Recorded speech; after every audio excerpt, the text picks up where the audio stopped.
I want to give you some keys on how to read the Bible. A lot of people want to read the Bible and read it with understanding, but they get confused by it. Or when they read it, they're reading it in a way that's not really helping them get connected to what the story of the Bible is really all about. So I want to give you the first key. We're going to do other keys in other videos, but I want to give you the first key.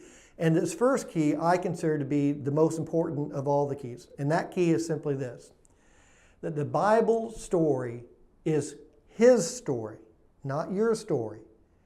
We have a way of reading the Bible that makes it about us. It's not about us. It's about God. It's about who He is and about what He has done. We want to make it about us, and in doing so, we end up missing the story. We want to read it about God, but it's about how God can help us accomplish what we want. And so we miss the story. It's a story about how God takes what has become broken. There in Genesis, you remember when Adam and Eve ate of the fruit of the tree that they were told not to?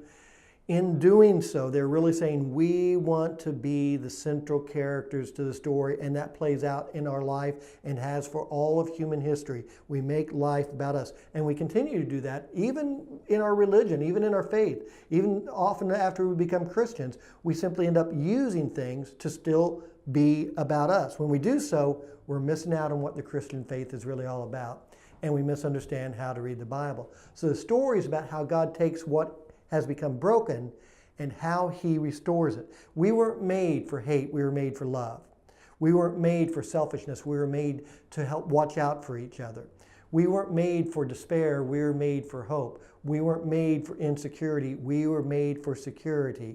And what God is doing is He's taken what's been broken and He's restoring it to how He made us to function, so that we experience and we express love, security, selflessness, and all the things that belong to His kingdom.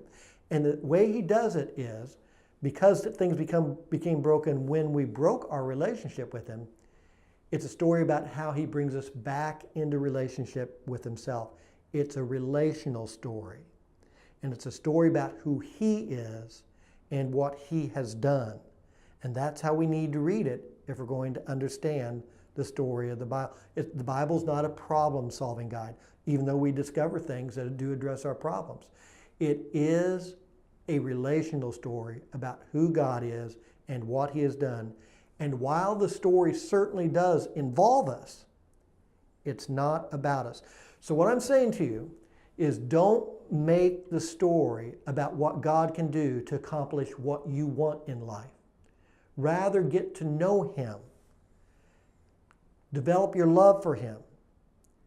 Seek Him so that your heart comes into alignment with what He wants. And in doing so, you'll begin to experience the life that He created you for. So what I'm trying to say to you is this: that the Christian faith is about a restored relationship with God.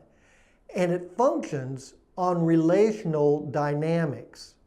And the Bible is a story about who that God is and what He has done. So when you read it to get to know Him. You get to know what His heart is like. You get to know what His purpose is. And then you respond to Him, because it's about a relationship that you've entered into because of what He's done for you in Christ, where He's your God. And so as you're reading it, you're learning about how He views life and how He views events and what He's trying to do, so that you respond with trust. That's a relational dynamic. In service, that's a relational dynamic. And you confess things that are wrong. That's a relational dynamic. And you're honest in your interaction with Him. That's a relational dynamic. And you praise Him and worship Him and thank Him. And your heart is grateful as you read about who this God is and what He's done, and you connect it to your life. That's a relational dynamic. That's how you read the Bible, about who your God is, what He's done, and having it cause a response in your heart to who He is and what He has done. We belong to a great God who's done amazing things. And if we make it about Him, not about us, we'll see His life reproduced in us.